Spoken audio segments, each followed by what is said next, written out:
I can't take 3 weeks, a month, 5 years to process. At some point, you got to make an agreeable point in time to come back and bring that conversation to a head. And so there are 3 S's as we talk about strategies, and we'll lace to several out throughout the conversation, that has helped us in communication that I want to share with your audience and for those of you that are married. So typically, and as you shared, many of the women and some studies are out there that share that you all talk twice as much or use twice as many words as we do. We get it. That doesn't mean we're not processing and thinking. But for us, many times the reason we don't share is because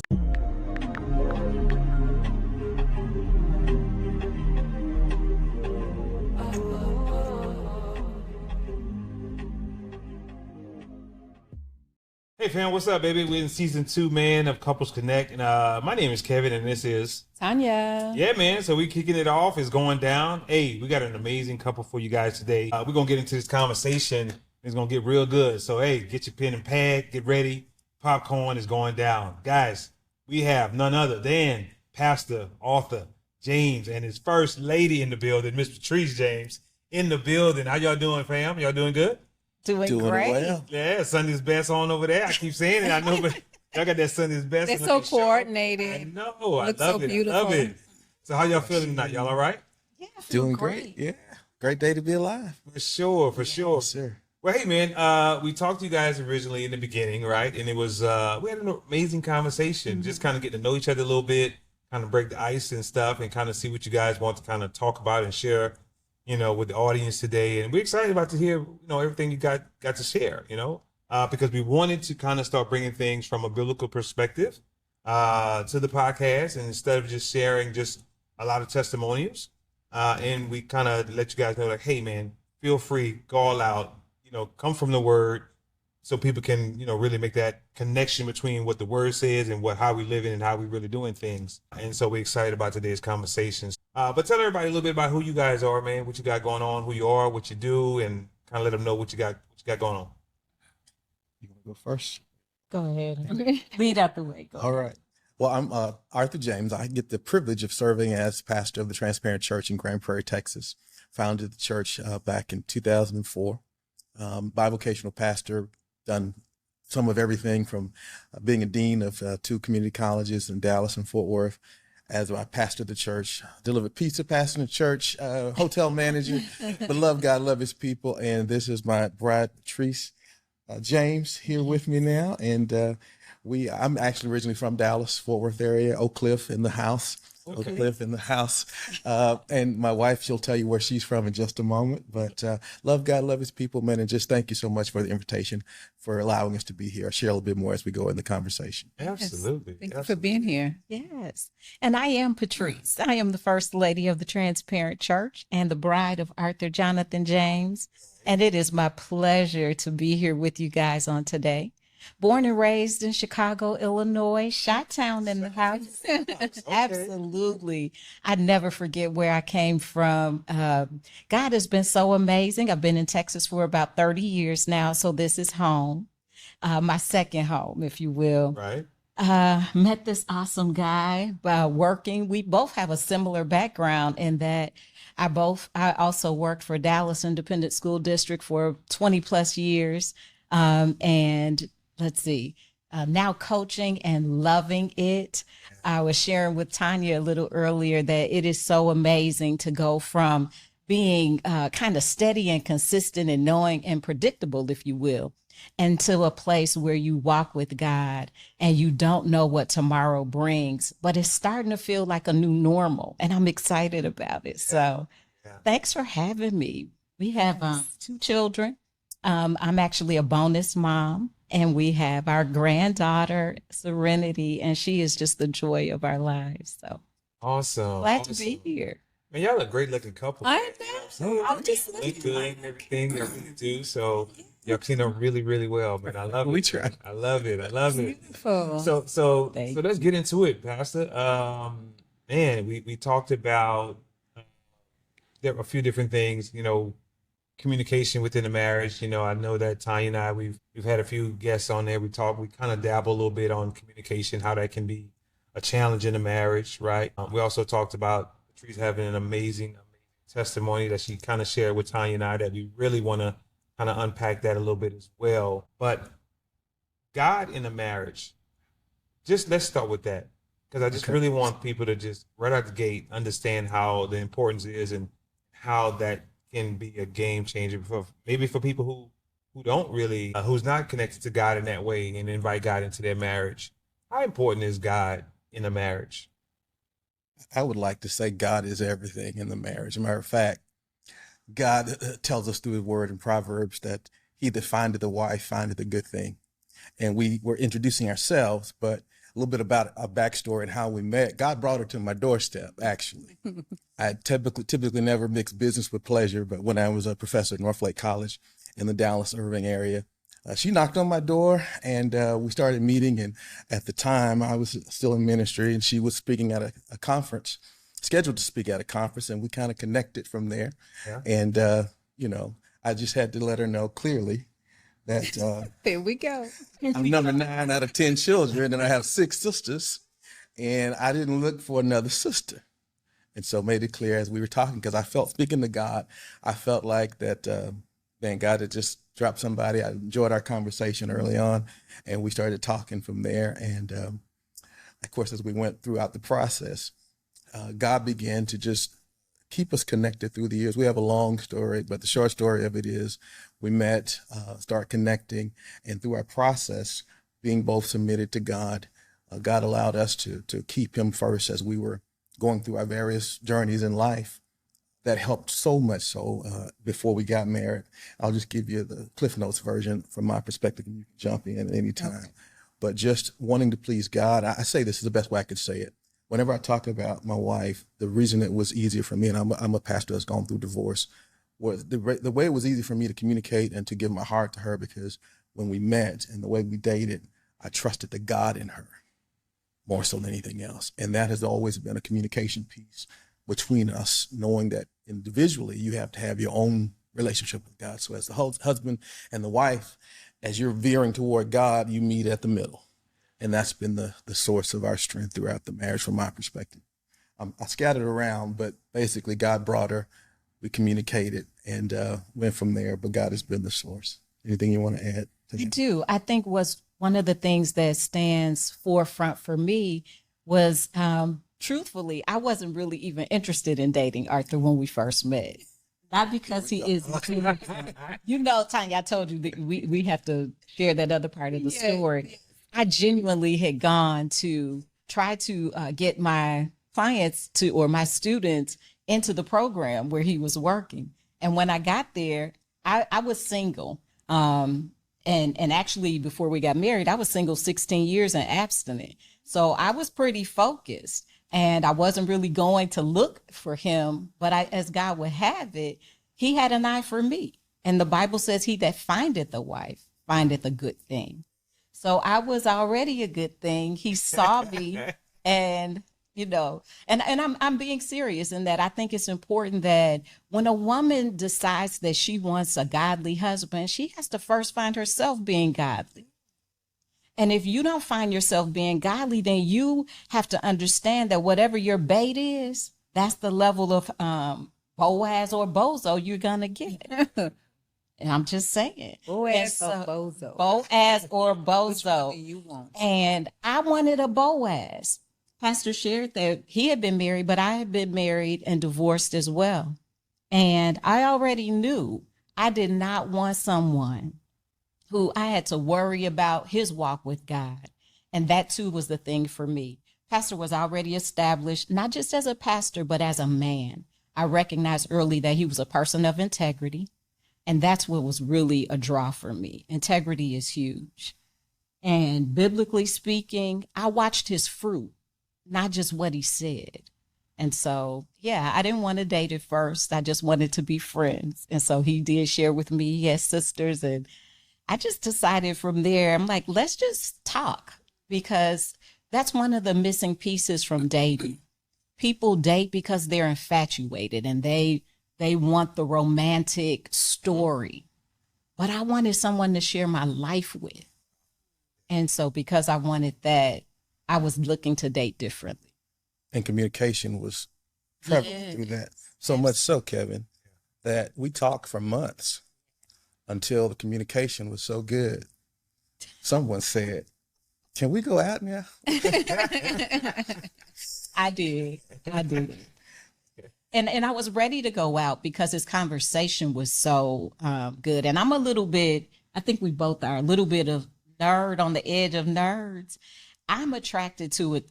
I need intellectual stimulation. So if you cannot intellectually stimulate me, I'm not as impressed because beauty fades on both ends. Yeah. And so Arthur was, he was intelligent. He is intelligent. He had good conversation. He was true in his walk with God, and my perception and discernment told me that. So I said, let's talk, because, you know, your speech betrays you if it's not real, right? That's true. So I was listening for the speech. And even with, just to add on to that, the foundation of any relationship, moving from the dating, the courtship into the marriage, communication has to be intentional. And so I share with young men that I counsel with, and as we counsel couples who are getting married or those who already are, we as men, we typically do a lot of more of our communication on the front end to conquer, and then we kind of have to work to be more intentional. So on our first date, it just popped up in my mind as we're talking. We went to, I think it's Bennigan's in Irvin, yeah. and picked her up. And I would bring a gift every time we went out. And the first gift I brought was, speaking to communication in our hearts, was a book called The One. Because intentionally, I wanted to communicate, as I did often, that I don't need another sister in Christ. She was but to build up and to build in a foundation built on the Word of God and truth, and how we dated spoke volumes, so that we both went in understanding that we're going to do this, not just because of me being a pastor and you being a minister, elder throughout our courtship, but just people of God, how you can date, have fun, but still do it God's way. And so communication is laced throughout, I believe, in every aspect of a marriage and a relationship. I know we're talking specifically communication, but you can't have a great financial structure in a marriage. You can't have good intimacy physically and emotionally in a marriage. You can't even have good family structure without communication being in the core. And so we started building that in on the front end from day one. And it gets challenging sometimes, but that's why you have to keep working to be intentional related to communication. And so that's some of the things that laced into our story that kind of got us where we are now. That's what I was going to ask. You know, the communication was amazing in the beginning. I want to, like, now married, how long now? 14 years, 14 December years. the 26th. That communication is still pretty solid and strong. It is. Within the marriage. It is. I think being the woman, I'll answer first, in that we are far more verbal than most women are far more verbal than men. You know, statistics say we speak thousands of words while you guys kind of grunt and communicate. But I think one of the principles that lead to that is a wise woman buildeth her house. And so one of the things that I purpose to do, because I am a communicator, not only as an ordained elder, but as an educator, words, I love words. So for me, it was important that I didn't just say it. It's like in the message, you repeat what you want to be heard. And so I told Arthur from the beginning, I said, I don't just want to be married. I want to share my life. So for me, sharing my life meant that I had to share with you what was important to me, what it was that I understood that made me happy. And you know, that changes. And so today it's the same thing. I've learned when to be verbal. I've learned when to listen. And I think as a wise wife, we have to study our husbands. And so Arthur's a little more reserved and more quiet. He shares, but I'm the person that probably would say, hey, let's talk about this. And like any man, y'all hate when we say, let's talk. So we still communicate. And it got bumpy for a while. And I think when it gets bumpy, you have to decide. As a wife, I decided I'm not going to let his silence me. Right? I think that's so important, because he kind of retreats when he's in thought. And because my mind, and as a woman, I'm thinking probably 1,000 times, not greater, but more. And so what happens is Arthur had to share with me his communication style. Even though I was observant, he had to share. And so I learned to share with him what my concern was and say, I just want to give you time to think about it, because he shared with me, I need time to process. And his processing used to annoy me a little bit, because I'm like, why can't we talk about it now? And we didn't have many intense fellowships, but I recognized that if I really wanted genuine, authentic, honest conversation from him, then I had to give him time to process. And he helped me get there, because we're not arguers. Our house is pretty quiet. We don't yell across the rooms. If he calls me, I say, okay, if I'm in the room, I'm not in the room, I'll say, one moment, I'm coming. Because he shouldn't have to yell at me across the room. That sets a precedent, right? And so, I still give us an A. Yeah. And I'll add on to that. And I'm glad you shared the way that you did, because one of the things I share with couples often is that none of us, regardless of how we look on stage or on television or what, get it right 100% of the time. The late great Dr. Wright Lasser used to say, the greatest room in any house is the room for improvement. And that speaks volumes to us, even in marriage. So although we have some strategies that we use to help keep us on track, we always know, I say it like this, we either, even in our relationship with God and with one another, we're either drawing closer or we're drifting. James 4:7-8 says, God says, draw nigh unto me and I'll come close to you. Yeah. That happens some way in our relationships and our marriages as well. But we have to choose to come close to one another.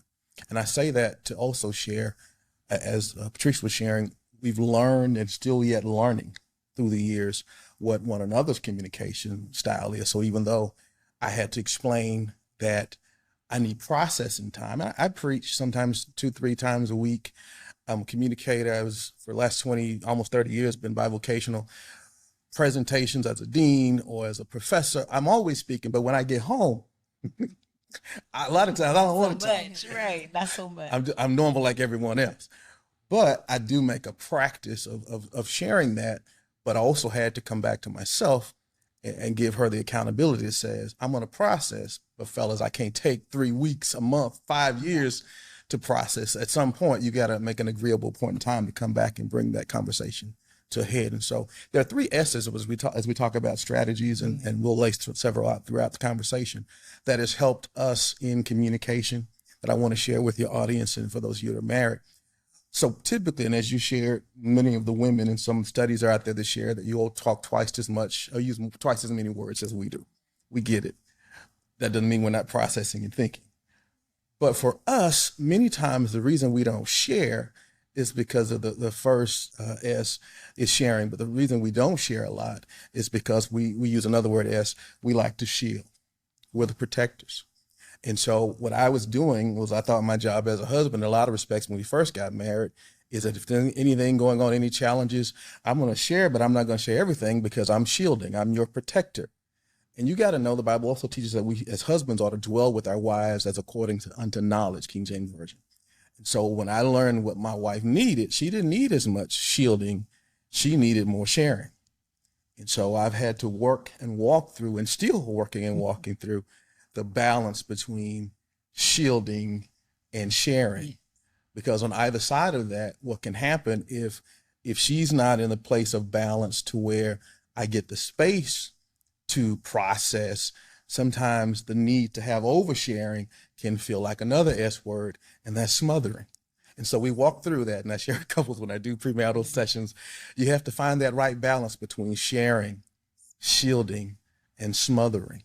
And sometimes it can be the opposite. When you have an type A wife who's in corporate world, and the dynamics may be different, and she's used to shielding and not sharing, particularly when you live in a day and time where a lot of women or wives make more money than the men, and that communication on that aspect.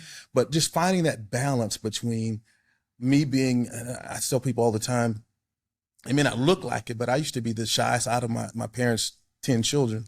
But one day I prayed for boldness, and I've been preaching, speaking, and talking ever since. But I still have to make it a practice to do more sharing than I'm even comfortable with, just because that's what I owe my partner. Wow. Man, listen. we going in early, and I love it.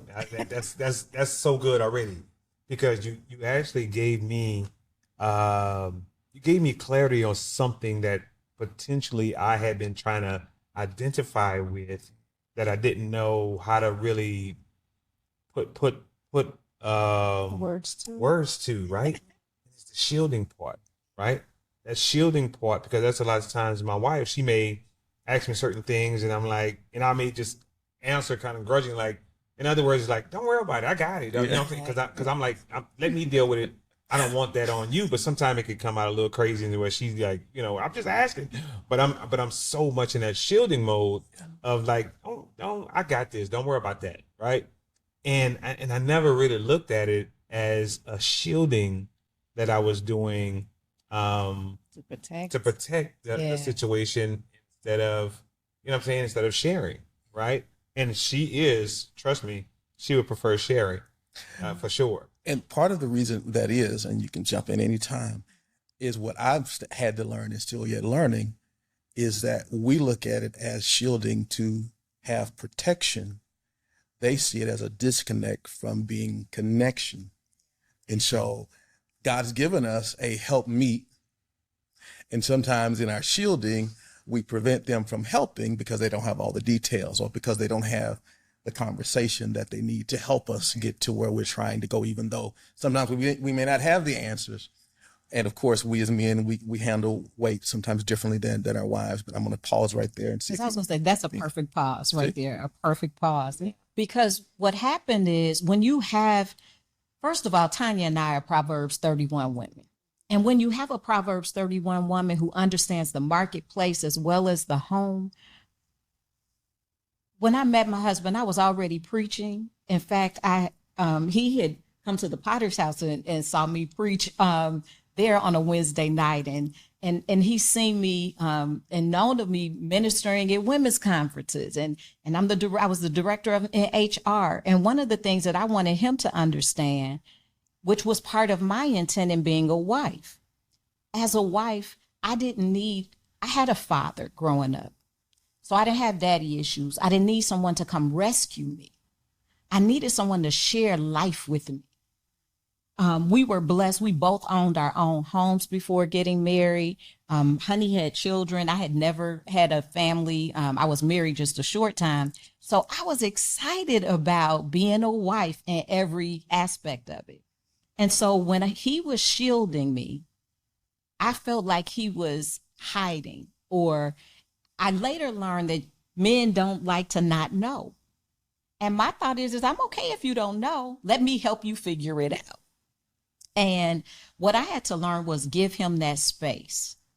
Because even though he may not have had it figured out just yet, my greater role for him was praying. So it allowed me to intercede. I'm like, God, give him the words, give him the courage, give him the confidence, and give him the strategy. Because I didn't need to have the strategy, but if I had it as a helpmeet, my husband will tell you, hands down. I heard somebody say this recently, 10 toes down. That's how I roll. So whatever it is that he needs, I'm willing to meet the other part. And I think when he understood that I was down for it, whatever it was, you didn't have to like fix everything for me to feel secure. I think that is what is helping us, because as women, and I think in the audience, we're evolving. One of the things that happen is I may not need shielding and protecting in this, but I certainly will in something. So I didn't want to emasculate them in any way. But I found myself stepping on some toes from time to time. But the thing that really was the blessing was I wanted to get it right. So I wasn't offended. And there were times I had to ask, hey, why is this offensive to you? Because I wasn't yelling. We don't curse each other out. That's not our personal way. So it didn't come into play when we got married. And so I want to say this. We're not saying this for the podcast. I wouldn't want to be married to anybody else but Arthur Jonathan James. That's the man God chose for me. And he knew my end from my beginning. And both of us have had opportunities to, like I said, we dated later in life. So we could have married whoever we wanted, reasonably so. But when he asked me, I said yes, because I had an anticipation that God has something good for us. Not just me and not just him, but God has something good for us. And that is the reason I cherish the marriage. I honor it. Not just in the scope of, yes, I want to be married, but I want to be married to him. And if we don't stay married, he will not only have divorced me, you hear what I'm saying, but he would have disappointed me, because everything I am and everything I've got, I brought it in. I'm all in, because my expectation is God has something. We're going to win. We're going to win at life. We're going to win at ministry. We're going to win at whatever it is God places before us. Because first of all, I'm just good like that, but so is he. And I don't mean that arrogantly. Yeah. I think if we are not confident in who we are, and I'm not always there, don't miss me, but I sure hope you really understand that your husband, your wife is your good thing. It is your promise from God. It is the purposeful intent. For every weakness, there is a strength in your mate if you look for it, if you allow it. Thank you, Holy Spirit. We have to allow God to really come forth. Sometimes we have to pull back. I don't want to get ahead, but like John the Baptist, I remember, I'm a few years older than my husband. She's a cougar. I'm a cougar. Yes, I am a cougar with grace and with goodness. And you wouldn't know it unless he told you. But not a whole lot. I just think that if we don't trust God enough to make space enough for God to show up and grow up in us, we miss something. Like I've had to decrease. This is not a negative for our spouses, women. But if you will yield and willingly decrease so they can increase, we can't go beyond them. Not biblically so. We can excel in our own right, but I'm willing to decrease so he can increase. What does that mean? I'm sorry. What does that mean? I think to decrease means this. My husband has strengths that I don't, but I have strengths that he doesn't. But if I have a strength and I try to flex in the marriage, I am not honoring God, and I'm certainly not building him up, because what man wants a wife that is trying to dominate him, right? So to decrease is this. Strength under control is called meekness, not weakness. And so God had to challenge me. He said, Patrice, you might be right. He said, but if you are right, then put it under constraint, put it under restraint, because strength under control, strength, knowing, wisdom, whatever it is, under control is meekness, which is a fruit of the Spirit. And so, Tanya, I had to learn. That's that discipline that came with being abstinent those years, that discipline that came from studying the word for myself, not to preach to someone else. It is in that posture that I decreased willingly, not always easily, truthfully, crying out in my prayer closet, not quite happy about some of the things that were happening, nothing abusive, but just difference of opinions or different ways of getting there. But I trust the God in him, and I trust God with my very life. I know my husband fears God, so whatever it is, he's not going to go too far. And let me be clear, we have not had any of those. Like, I don't get beat. I don't get silenced, so it's a mutual respect. Yeah. But he's the head of our household, hands down, bottom line. But because he married a smart, a spiritual, a wise woman who fears the Lord, then I have something to add and to share. And my expectation is you are open to that. But how I do it, when I do, is critical to whether it's going to be received. I hope that. And it goes into back to another S word that we don't like to talk about a lot. Submission. Ephesians 5:22 going down to 24, submission. Husbands, love your wives as Christ loved the church. Wives, submit to your own husbands as unto the Lord. Mm-hmm. But true submission is really being able to fall underneath the covering knowing that there is a trust. And you keep hearing this phrase between the both of us, is that I trust the God in her or in him. And that's what makes, back to your first question, that's what makes the difference in our communication, because prayerfully you're trusting that if I ask you to do something that we don't agree on, or I don't make a move that you've suggested, that it's not me just saying I'm the head, I'm the leader. No, I'm trying to shield and cover and protect and follow what I think God, with the input, has given us as the best decision to make. Because there are going to come times in every relationship, every marriage, that you don't agree eye to eye. Submission sounds good until we don't agree. Right. And so that's where submit unto God, as we as husbands have to submit unto the Lord. And that gives a place of peace and trust. And the thing about trust, as you both know, and your audience as well, is that trust is one of those things that can easily slip away, but it takes a long time to earn.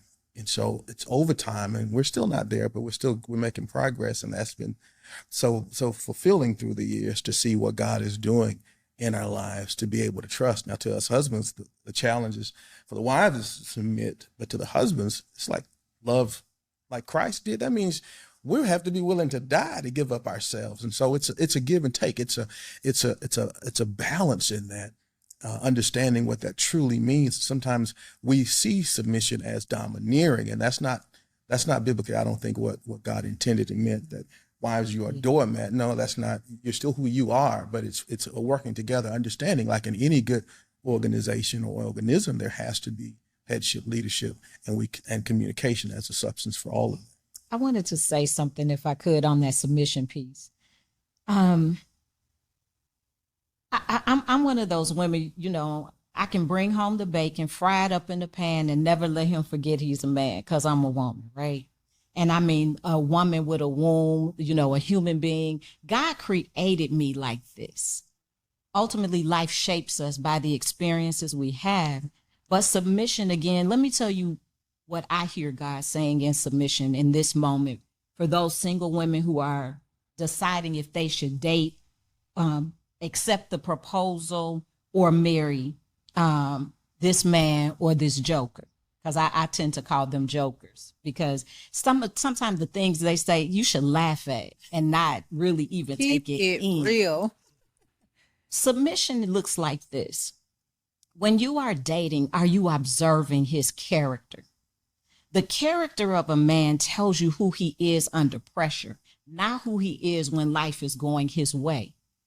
And so if you are considering dating, becoming his espoused, then if you can't submit to his decision-making outside the marriage, you're not going to want to submit to it in the marriage. Because I share with women, whoever you date, and my mom told us this, don't date somebody that doesn't even meet your natural qualifications. If he's not saved, if Jesus hasn't saved him, you certainly not. Your hips, your lips, none of that is going to be able to convince him to submit to the headship of the Lord Jesus Christ.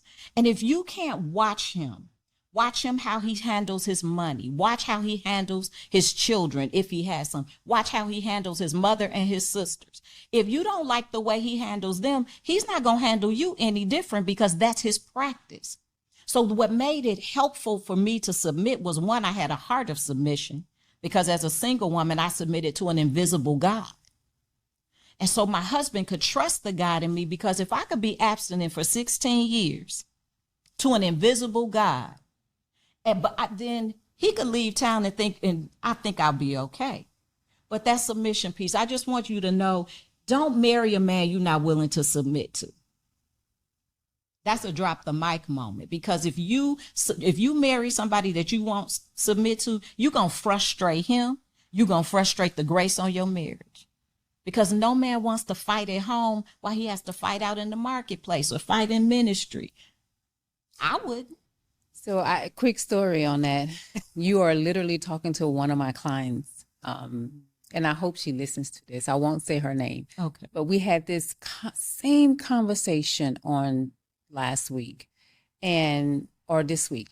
And so she lives with her, they're not even engaged. They're living together. And he wants to be married to her so bad. but she doesn't. And she said, I don't like the relationship that he has with his sister, with his mom. He doesn't do this, he doesn't do that. And he pretty much gave her an ultimatum. Like, if you don't marry me by this time next year, we're going to break up. World reversal, doesn't it? That's what I told her. And I said, I'm not telling you to marry him or not marry him, but he is already telling you he is. And if you stick around and then you marry him, oh my gosh, you're going to be divorcing him just as quick as you married him. So you are literally speaking to her situation right now. I've lived it. I live it now. I believe it. It is biblical. And how do you expect to get God's best if you working outside of the plan of God? When we operate within the confines, which is the same thing that the 10 Commandments do, they are the protectors of the bumper rails. Like if you go bowling and you put the protective bumper rails out, that's exactly what the 10 Commandments are. And when you live with a man or you live with a woman before you marry them, yeah, the world says you're putting the cart before the horse. But let me tell you what God is saying. First and foremost, you don't need me because you think you have this figured out. I already told you what the proper roadmap will get you. And so when when we put our lives in our own hands, then that's exactly what you get, a man-made situation. It doesn't have the grace or the glory on it. When things get a little bumpy between us, one of the things that I think for me that happens is I automatically check myself because he's God's man, right? In my eyes, he is God's man. In fact, he has a saying he used to say, he's one of God's favorite sons or his favorites. And I believe that. That is what I pray concerning him. He's one of your favorites. And so I can't mess up with one of your favorites. But at the same time, everything that I believe everything we've anchored to do or endeavored to do wraps itself in, what does the word say? How does God view that? And even if it's something he does that I may not like, or we just need to kind of work through it, because that's the other thing. You got to work through things. It's not going to be perfect. I always think about, Lord, what do you feel about it? How should I approach it? What's the wisdom behind it? This man is no more perfect than I am. God's son is no more perfect than I am. How can I put him out on a higher standard than I'm putting myself? So I hope that. And just to add on to that, one of the things that in our communication that's helped in the conversation where you share and we share both now, to always think the best. Because let me say this, as I keep sharing and we keep sharing, that it's important to encourage couples like you're doing with the podcast, and we applaud you all. But you got to know, and we've already begun praying for your marriage, because anytime you go step out to be a blessing to marriages, the enemy's going to attack. And I know he's probably already done that. And so thank you for kudos, staying close to the plow.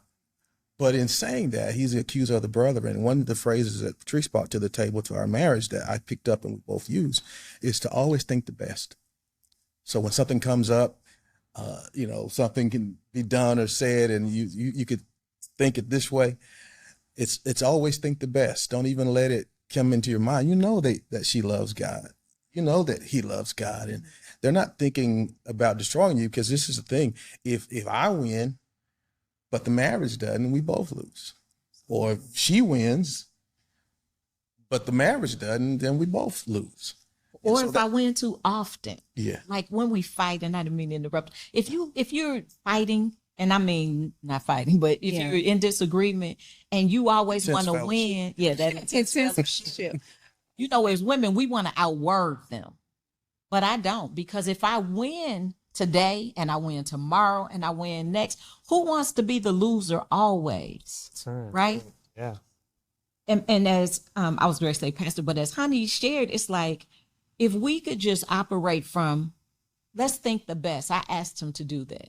I said, always think the best. Like, as we go into whatever it is in the marriage, always think the best. My heart is pure. Most times I'm human, but my intentions are good towards you. And so if I say it wrong, or if somehow it doesn't look quite right, just think the best, and then let's operate from there. But I have to do the same thing. And all it is giving the person the benefit of the doubt. Think the best first. This episode of Couples Connect is sponsored by Just Like You Hair Care System. Introducing Just Like You Hair Care, the perfect solution for healthy, growing, moisturized hair. Our hair growth oil is enriched with essential oils like calendula, lavender, rose petals, also enriched with nourishing jojoba oil, promoting growth, reducing breakage, and restoring scalp health. Follow with our moisturizing leave-in cream to lock in hydration for smooth, manageable hair all day long. So you get to feel confident with thicker, stronger, and deeply moisturized hair. Our products are made with all natural ingredients and is designed for women or anyone who want a holistic approach to hair wellness. Shop today and experience the transformation. Just like you hair care, your hair, your confidence, and your journey. The link is in the show notes. Now back to the episode. So I hear you saying all of this. You are like saying think the best. You're saying submit to someone. You're saying all the right things and all the things that I think that should really happen in a marriage. But you have some people who are going to be watching. Yeah. And they're going to say, yeah, all that sounds good, but my husband is this. Yeah. Or my wife is that. And he keeps doing this and she keeps doing that. How can I literally start thinking the best when all they seem to do is the worst? Just to add to that, because I was thinking the same thing. That's For good. someone who may not be connected to God the way that you guys were when you first came in. Yeah. So you already kind of had that relationship with God individually. And then when y'all got together, right, y'all continue to just kind of expound on that and support each other and continue to live on those biblical principles. But there may be a lot of people out there who doesn't have that relationship with God the way that you guys have. And they got their situations may look a little different, because like you said, you know the God in him, you know the God in her. What if there's no God in their situations and they're still struggling? May I start? Yeah. Okay. So this is where we begin to understand choice is everything. If you were to ask me, what's the one decision that can determine whether or not a couple gets married and stays married or gets divorced, the one word will be choice. And for those who are not married, you have all the power. I don't have when I do weddings, I don't put a shotgun, and you do weddings as well. We don't have shotguns up at the altar. You make a choice. And to your earlier point with the young lady who was one of your clients, and you probably heard this before, the analogy with the red flags. Folks out there collecting red flags. I share with couples before I do their ceremony. I ask that, if you want me to do the ceremony, I have to take you through at least these 6 sessions that I put together for couples, because marriage is one thing, a wedding's another. But so many times we don't see the signs and make adjustments or decisions as relates to who we marry. So what happens is they marry based on potential instead of the person they see in the present. And I tell couples, I asked them this question. I said, are you willing, I asked several questions, but one question is, if Tanya never changes, knowing the good, bad, and the ugly about her, are you willing to marry her today? Because we have this thought in our heads that, and not to pick on y'all, but a lot of times it is the wives, the fiancés, the single ladies who think that they're going to change him. Good luck. God been trying to get his attention a long time. I'm going somewhere with this by saying, though, the choice on the front end. And when you see, you were talking about, being unequally yoked together, or Amos would say it like this, 3:2, how can two walk together except they be agreed? But here's the problem. I want to say this as well. I keep bringing this up because I hope it's hopeful to your audience. We have a great marriage, but it's not perfect. So we all, as believers who love Jesus and see the God in one another, some days we need to look a little harder to see a little more God. You with me? But the thing that helps is when you are a believer, here's a stalemate. Back to Ephesians 5:22 going down. Husband's supposed to love the wife as Christ loved the church. Wife's supposed to submit to the husband. Here's the joker, I use your word, who's saying, I'm not going to love her as Christ led the church until she submits. She says, I'll submit once he starts loving me as Christ led the church. So somebody has to be the bigger believer. And I challenge us as husbands, the house band, to lead by sometimes being the one to say we need to talk, or being the one to say I forgive, or being the one to say I'm sorry, or being the one to say I'm going to love you into submission. And even if you don't submit, I walked into marriage saying, because I honor God, and here's how it works for us as men, particularly those of us who are believers. If I don't treat her right, outside of her thinking good about me and praying for me, if I don't treat her right, my prayer life gets hindered. Bible says if I don't do right by her, my prayers are hindered. And as a believer outside of a pastor, I don't need that. So sometimes I had to get it right to keep it tight. And to the persons who are out there who are married already and God's not in it, it's never too late to bring him in. And if you don't know him, I would challenge anybody who's not a believer watching your podcast. There are tons of not just churches, but opportunities to ask the Lord into your heart. Because here's what I know. Even with God and Jesus, life is hard, but you and I can make it with him. And so if you don't have him, that's the only thing I know that works for me and works for us is having that relationship. So I challenge folks to do that. I'm going to hand it over to you. But I was going to say, I want to speak. Go ahead, because I know he's getting ready to preach. No, I'm not going to preach. Meaning, our heart is for believers. But I was sitting here thinking about the couple where one person is saved or has a relationship or spiritual or whatever they're calling it these days, and the other person just isn't. And I think there's a few strategies that I will offer up. I'm a coach in this other part of my life.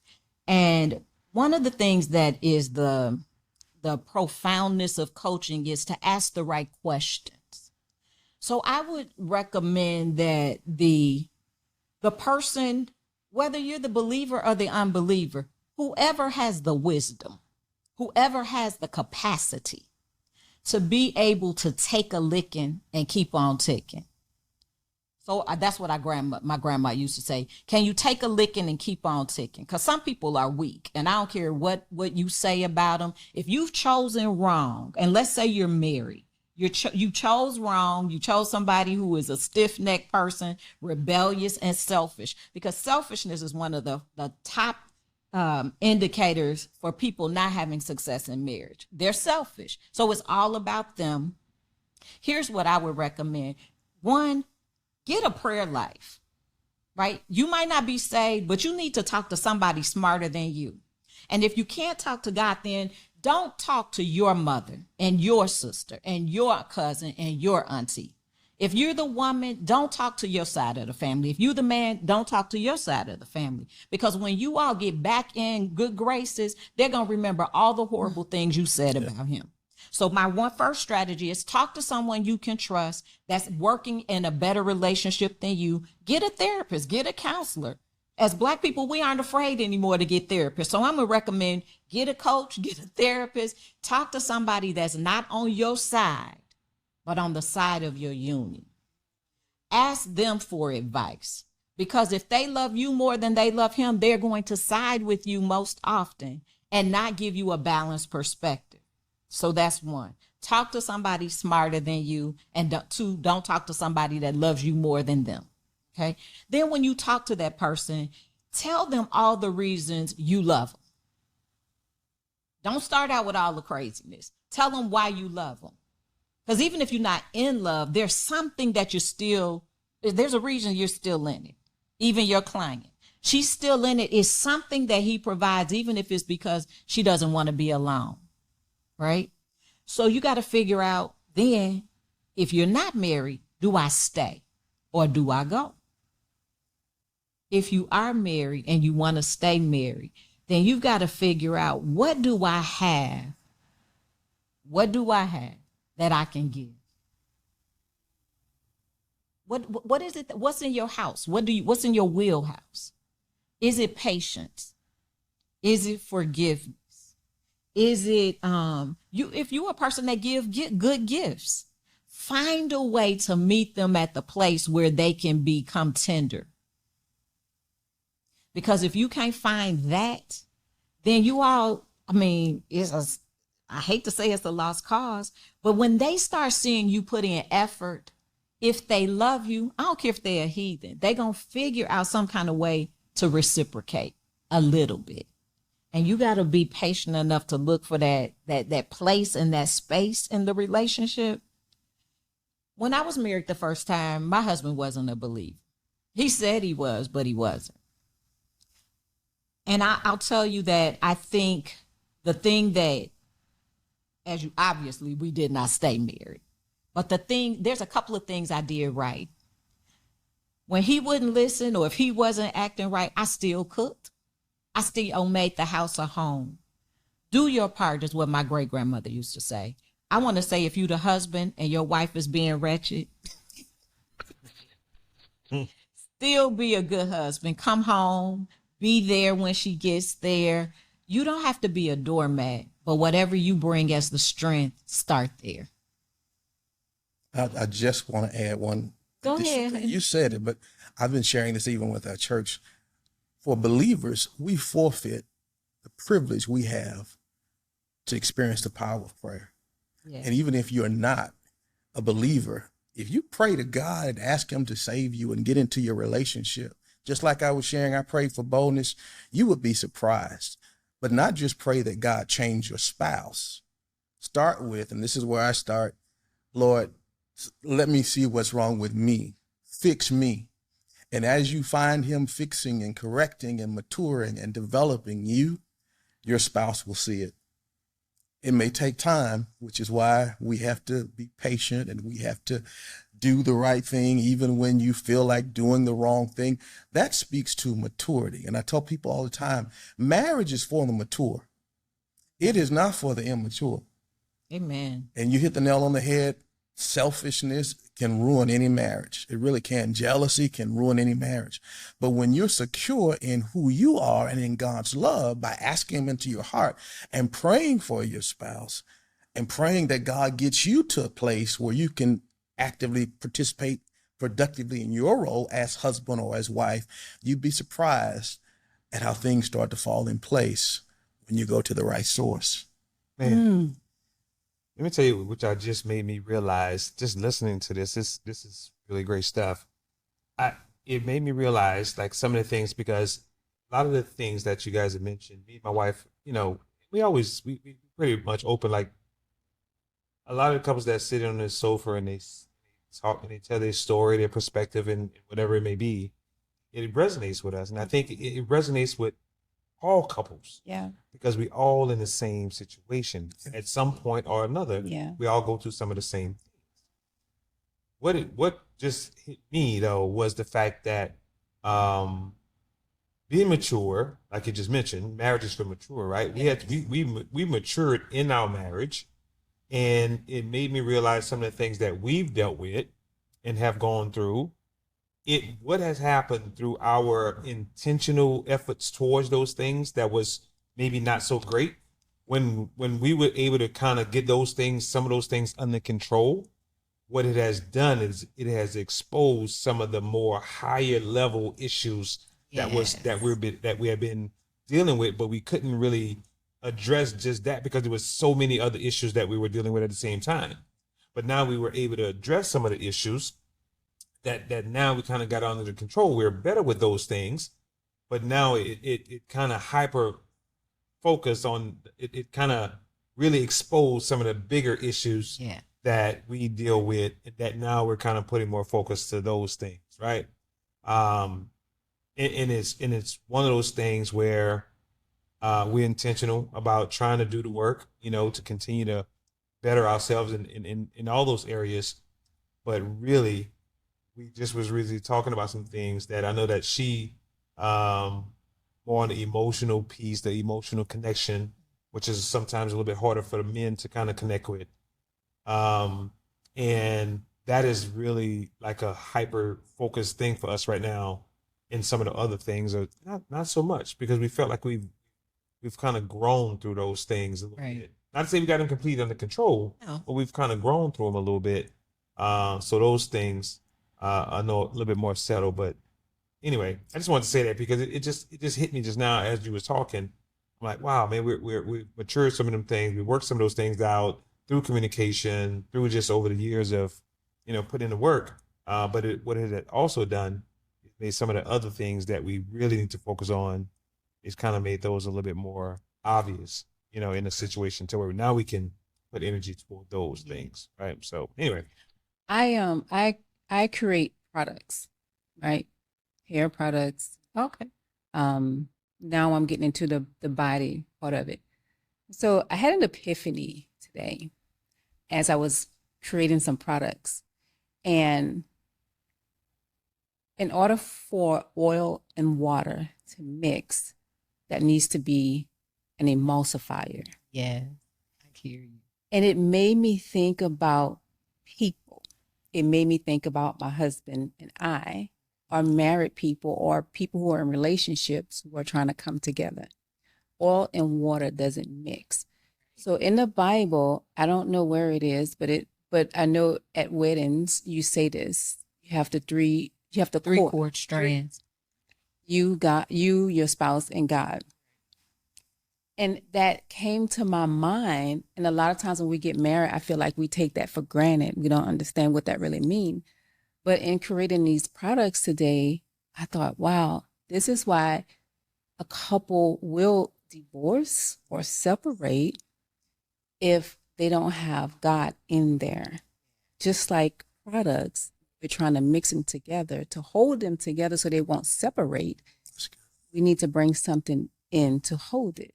And so I thought about, That's good. God. good girl. That's good. God is the emulsifier. Come on, Tiger. Preach. Yeah. He's the emulsifier. If you want to make it plain. Yeah. So I got this It's an epiphany excellent today. visual. And I think Yeah. that's Ecclesiastes 4, Okay. 9 through 10 and 11.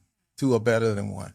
Yes. Yeah, and the three What cord strand. was the numbers on couples who are married and still maybe end up stay together compared to people who are couples who are not, who don't have God in their marriage, in that divorce rate? Because I think God is truly, marriage is a godly union. And it just, a lot of people that come into it don't really invite God into that marriage. I can just only imagine that it is really, really hard. You know what I'm saying? No matter what, we're still going to go through things in the marriage. Absolutely. But it hits a little different when you invite God into it compared to there's no God in it, right? It seems like it's just totally a different type of struggle, a different type of fight. Yeah, but ironically though, and I don't have the latest numbers, but research, I'm trying to remember where it was, but in some of the research that's been out there for the last several years, ironically enough though, the divorce rates of folks in the church fairly close to those in the world.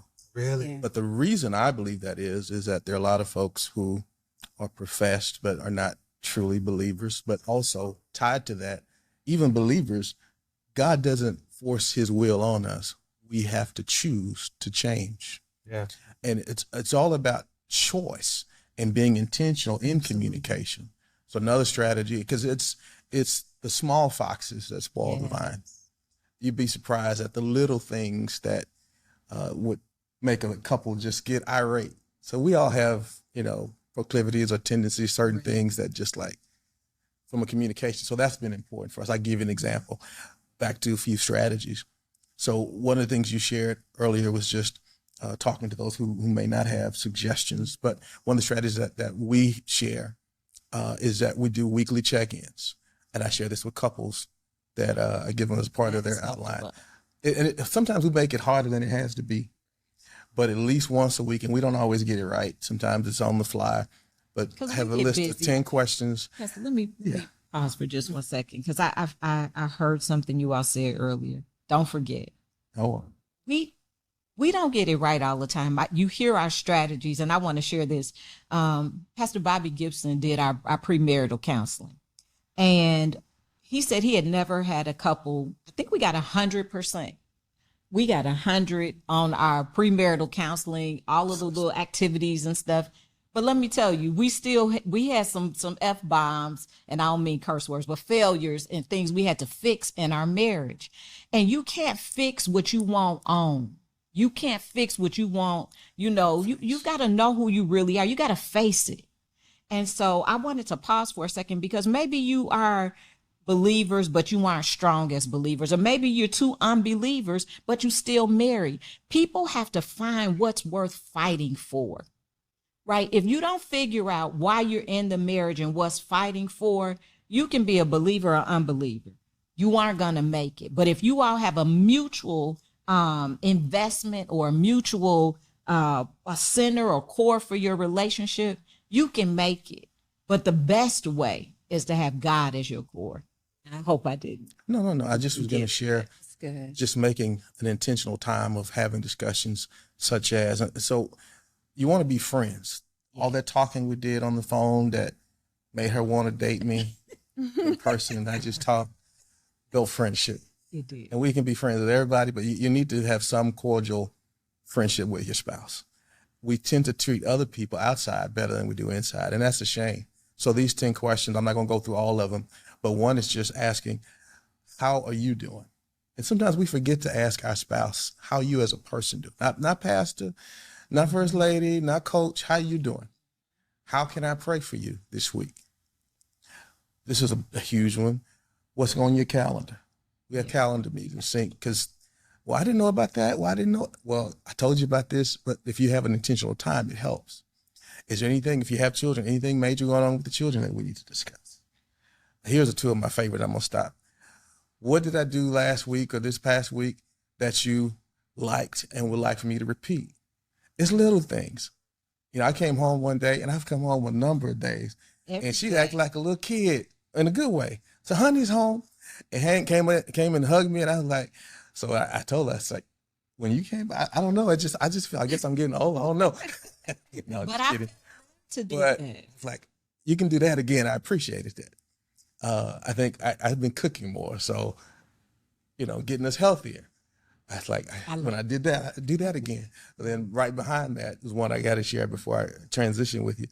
What is one thing that I did this past week that you would like for me to not do, or you didn't like, or not to repeat? And so, Their little conversation things, starts. little things. and We it don't have helps. much. Can I get just a practical? Yeah, Okay. It's So, real, 'cause so my wife, it's not a whole lot I have. I'm pretty simple, but what helped our marriage a lot was communicating. And this list helps you to communicate, being okay with sharing what you want and what you like and what you need and what you don't. And sometimes we don't do that. We expect our spouse to read our minds, male and female.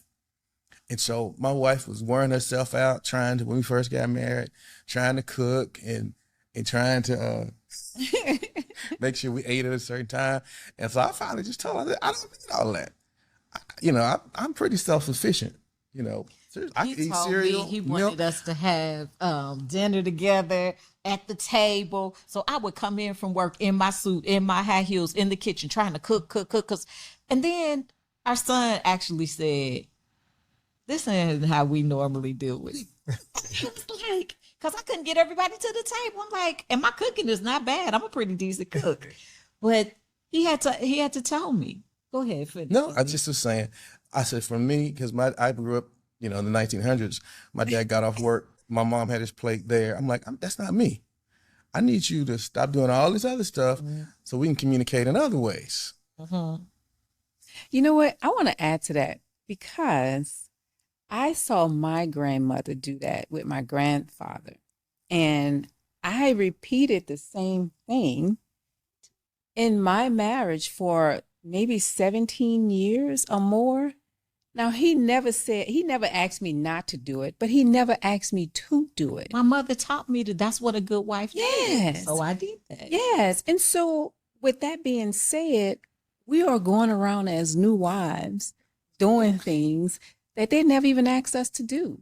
And if it's good, they're going to keep taking it because it's a good thing. But maybe that's not even what he wants or she wants. I was wearing myself out Yes. trying to give him what I thought he wanted, which he did want us to have dinner together when the kids were there. But when he communicated that, I would much rather you save some of that strength and creativity and energy for another time, a little bit later, In another room. in another room, right? Then that made me say, okay, it helped because sometimes I was like, honey, I'm a little tired. Can I get a nap first? Or whatever. But that helped put us in a whole nother place when he communicated that. But here's the piece. We have to be willing to be Arthur's wife, so that I stop being my mother and following up what grandma said. I didn't have to cook a 3-course meal. He would eat cereal in exchange for, some other kind of cooking. And for me, I had to get to the point where I would share, this is not this, but this is when you do this, I appreciate you, because she tries to do a lot. And that goes back to some of my shielding. Part of it is I don't want you wore out. I'm the man. I can do certain things. So she loves to keep things in order, fresh sheets on the bed. I have no problem with it. But I had to communicate, and I don't get perturbed often, but I have just a couple of pet peeves. So one of which is when honey washes the sheets on the bed, and when I come home from a long day and they haven't been put on the bed. So I'd rather you keep them on dirty one more day than to come on, especially on a Saturday night before Sunday. Just two things. It was that. And then she cleans the shower, she leaves the stuff in, and I got to get up. I was like, I'd much rather do it myself. If you're not going to finish it, don't start it, because that's a pet. I'm saying all that to say. No, he's right. It's those little things, though, that you'll be surprised. And so I had to start remembering, think the best. She wanted to make it clean, although she didn't finish it. And let me just say this last point. I know we're probably getting close to time. The communication piece is very important, and just having a negotiable spirit, give and take. So one of the things that my wife loves to do, she loves when we do things together or we go together, we ride in the same car. But as a pastor, and I love to ride with her, even though I have my moments where I'm, meditating on the road everywhere else, but we don't drive the same car to church most Sundays. And here's why. Because I love this young lady. She's all cute, but she can run a little behind schedule, and I hate being late. So the compromise was, if we want to ride together, you're going to have to be up by this time. But if you're not ready to go with honey, I'll see you at church. Right. And so everybody's happy. It works. Get there, and then we can hook up after whatever, but you just have to find what works for your marriage. If I could say anything, that's my mic drop. Find what works for your marriage and work it. So do everybody call you honey?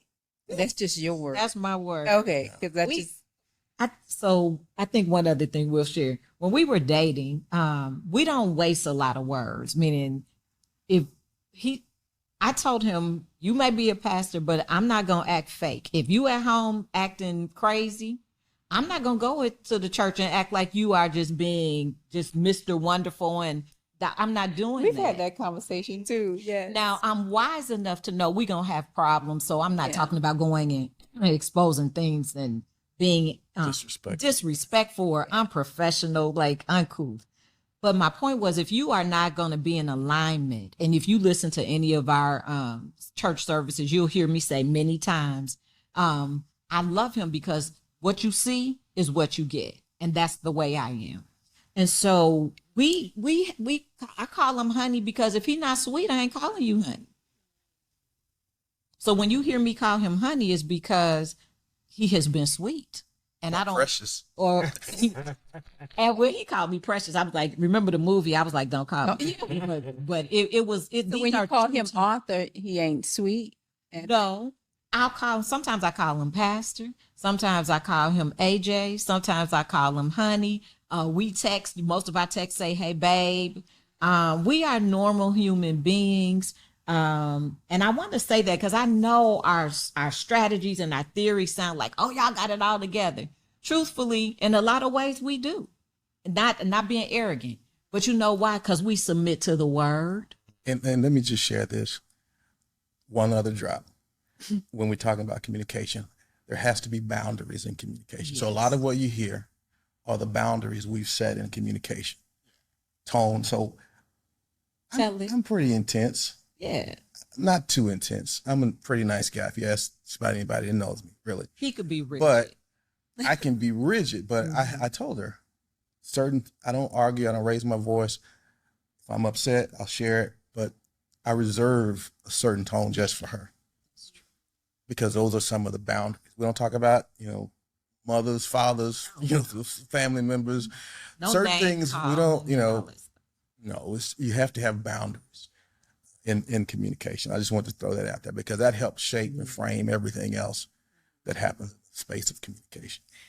Oh, Lord, another episode where we can just keep going. Yeah, a lot of good stuff, man. I love everything y'all said, man. This was amazing, by the way. So we really, really appreciate you guys coming and dropping all those nuggets and gems, y'all energy toward it, man. And I want to get to your testimony to close it out because I want you to share that because it was so impactful. And me and Tanya were like, oh my God, it was just a great story. So if you don't mind, just share with the audience your testimony, what you shared with us the other night. Okay.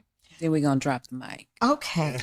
The thing that I shared was in 2008, I was an elder at the Potter's House. We were at a leadership retreat at the La Mandalay Hotel in Irving. I'm up. They asked me to pray after we came back from dinner. And I don't know to this day what happened, but I'm up praying. Bishop Jakes is in the room, and I'm saying this for a reason. This isn't name dropping, but Bishop Jakes in the room, all the other pastors. And I don't know. I felt myself passing out, and I went back like the Nestea plunge. Bam, I hit my head, went unconscious, and I tried to come in, tried to come out. But long story short, they end up rushing me to the emergency room. And I mentioned Bishop Jakes being in the room because I want to share this. When God is in the room, it doesn't matter who else is there. It can be a celebrity pastor or a very anointed person. But when God is going to take you through something, he doesn't care who's in the room. And so they get me to the ER. I end up getting diagnosed with a concussion. I am literally at a point where I lose muscle in my neck. I can barely hold my neck up. I can't walk. I'm holding on to walls. My dad had to fly in from Chicago to take care of me because I couldn't even hold a pot of water. Like I couldn't even, I had no muscle for it. I was in the MRI machine for an hour and 45 minutes. And if you are claustrophobic or if you ever had to have an MRI, you are laid there still. So I have back problems, leg problems, and I am praying, tears running down my face. They put the music on. I'm doing everything I can to lay in that machine. And like the last 15 minutes or so, I told them, I was like, I can't hardly take it. They're like, you're doing so good. Just hang in there. I come out and they can't figure out what's wrong with me. Fast forward, months on end happen. I go through physical therapy. I'm starting to get well. And I ran into some pastors just this past Sunday at a brunch. They invited me to come preach at their first women's conference in California, but I can hardly walk.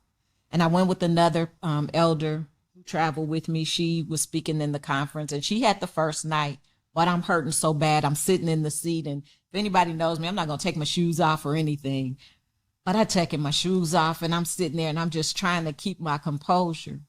And she calls me down. She says, Elder, I know you just were on the plane. You couldn't hardly, walk. She said, but will you come, just trust me, come pray for this lady. The woman was in a wheelchair. Her husband had just recently died and she had a stroke and she couldn't walk. So I scoochie over because I can't hardly walk. I've taken my shoes off and I'm walking across the pulpit with no shoes on. For some people, they might not think that's anything, but that's out of my decorum. But I go and I lay my hands on the woman's knee. She's in the wheelchair. And while she's preaching and doing all of what she's doing, I intensely am praying for the woman. That's one of my gifts is intercession. I am prophetic, but my heart's desire, especially when you've been hurt, is to see God heal. And I knew God was a healer, even though he hadn't healed me yet. But I pray for her maybe 15 or 20 minutes. I'm on my knees praying and interceding and asking God. I didn't know her husband had died recently. I just knew she was in the wheelchair. I turned to get up. And when I get up, I got healed. God had healed me by the way of a miracle. And every time I tell it, I can't help but say, God is still healing today. He is a miracle worker. Well, not only did I get healed that day, she didn't get up out her wheelchair, but the woman started trying to get out the wheelchair. She could move her legs when she could not move them before. But I told God if he would raise me up, I would run for him.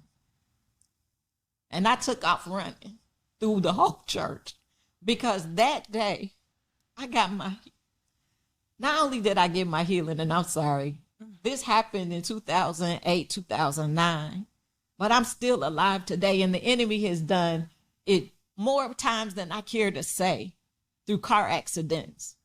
And he keeps trying to make me immobile, but the power of God unto salvation is what has healed me. And I'm alive today. I'm walking in my heels. And that's why I determined I am going to walk in heels till the day I die, because the enemy has come after me time and time again. But the rebelliousness of God's grace and his goodness is fortified in me. So I just know that God is a healer. If you need healing, believe God. He is Jehovah Rapha, the God that has healed me. And I'm alive. I'm walking, talking in my right mind. But I lost my memory. I still don't. It took me 7 years to get my memory back. And let me tell you this briefly. I was conducting Monday night prayer for our church, and God touched me. 7 years later, we're married. I'm there. Nobody's laying hands on me. God touched me and gave me my memory back. He took the headaches away. And when I tell you, the enemy does still try to whisper in my ear sometimes about what I can remember or what I can't, or how my health is. But when I tell you, I would not be the woman that you're talking to here today if it had not been for the Lord. He healed me by the way of a miracle. And then 7 years later, he touched my memory. And I'm just grateful. I don't, wow. I mean, believe in the power of God. He is still healing today. If I could tell you, if you are on your bed of affliction, I remember laid in my bed as a single woman by myself, tears rolling down my eyes. And I just told God and I told the devil, if I can't move, then I'm just going to wave my hands. When I couldn't wave my hands, I just let the tears roll down my face. I couldn't remember the chapter and the verse. And sometimes, honestly, I still can't. But I know the word. And because I know the word, I can decree it and declare it. According to Job, it says that if a man shall decree a thing, it shall be established unto him, and God shall shine a light upon his pathways. And so I'm just grateful to be here. Thank you for allowing me to share that, because that is a turnaround in my life. It's the thing that helped anchor me, and it's the thing that makes me fight the devil. And like I said, 10 toes down. And so I just appreciate the opportunity to share that with you today. Oh my My God, my God. Yes. Yes. Hey, that's a testimony, man, and I definitely wanted you to share that because it impacted us that night when you said it, and it's even more impactful tonight to just see you in the spirit, just to get into it and tell that testimony, man. One last thing, I know that you're a coach at a church. What do you guys got going on? If someone wants to get connected to you guys, how can they do that? I'll let you go first. Wow. I am a licensed and ordained elder, but I am the first lady at the Transparent Church. I'm also, I was 20 years with Dallas ISD in education as a HR director. And now in the second half of my life, literally the second half, I have become a life and executive coach. I'm certified, Purposeful Living with Patrice, Patrice Renee James LLC. So we are doing business. I am so excited about coaching because God gave me this twist to it, if you will.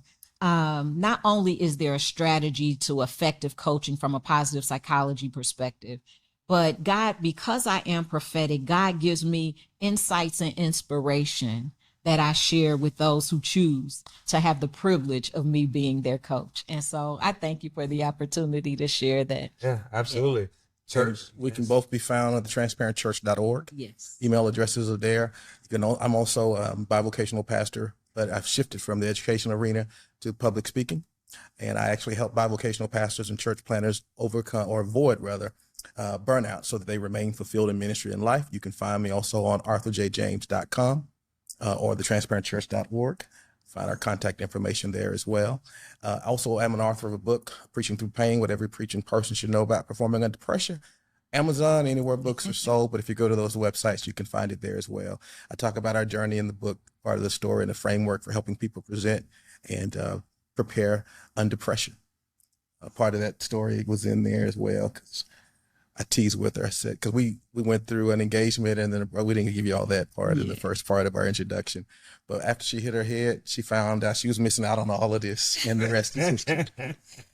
Yeah, I said, let me let you bump your head so that you can see what you got. Just a little. No, it's true. Yeah. 'Cause I was independent. I didn't think I needed, and God had to show me, slow down. You do. You do Thank you these for letting us be here with you today. Enjoy. It's been amazing. You guys so much, man, for being on Couples Connect podcast with us, man, and just sharing all your wisdom and knowledge and everything in terms of communication within a marriage, sharing your testimony and everything that you guys were able to just kind of bring to the podcast. I absolutely, man, truly appreciate it, you guys, man. So I want to do one last thing, man. I don't know if it's appropriate, but I've always wanted to do this. And since I got a pastor, and an elder in the house, maybe y'all can help me out as we go. This how we're gonna close it out. Okay. She don't even know what's going on. I have no idea. Right. But we're gonna go to church a little bit. I've always wanted to do this. You want to preach? We're gonna close it out. We're gonna close it out. This is how we close it out a little bit. So I just need a little help. Somebody help me out. All right. Oh, I don't sing, so I'm sorry. hey, I can do the Kirk. I can talk you through the song. You know what, man? Yeah, just a little hoop, man. Okay. Just a little- Okay. Church is a support. You know? Okay, All right, we I got you. Can everybody say amen? Amen. Hey, thank you for coming to Couples Connect. Amen. Sharing your story with us has been amazing. Yeah. At the church, say amen. Amen. Yes, man, God's been good to you. Yes. You know what? Y'all ain't really good. What's the part of this saying? If God is good All the time. and all the time, God is good. But I have to work on it. I'm not a pastor. I wasn't called. That lets me know for real that I wasn't called. So Just trying to. We you didn't. should have practiced it. But hey, thank you guys, man, for being a part of Couples Connect, man. We really do appreciate it. Hey, man, get connected with these guys, man. We have all your information in the show notes. Okay. If people want to contact them, maybe you want to say anything, close it out. No, except for I'm just so grateful to have met you guys. And I know that Elder Patrice and we're gonna. absolutely. Yes. We connect. When you feel energy, when you meet someone for the first time, and we met virtually, Yeah. and I felt a pull from her. And so I just want to say, when you feel that from someone, see what it's about, seek it out. So I'm going to seek seek out what I that's felt the about. same way. So I'm looking forward to Yeah. getting together. I'm not trying to leave you out past. You know. I know where my brother Kevin is. Connect people. Hey, no, And actually, I believe it was God who actually, because we had been talking about doing more podcasts and being a part. So you just don't know. really. Fulfillment. And I do want to end that. You were a fulfillment because both of us were talking about how important it is, not just for what we do. Sometimes we have businesses and we want to promote the business, but we are doing what God has called us to do. And I don't want to sound arrogant, but we're good at it. We're effective. And marriage ministry is one of the things that we find ourselves, people call on us to do. And I believe that God honored us in the way that we connected. 16 years of abstinence. I'll let him tell his own abstinence story. But yeah, I think it adds power to the power of our marriage. Yeah, for sure. Yeah. I love it, man. I love it. But guys, you heard it, man. Right here, man. You got Pastor and you got Elder, man, in the building. Team James, guys. I'm Kev, man. This is my boo. Tanya. This is Couples Connect Podcast, man. And we out. Peace. Peace.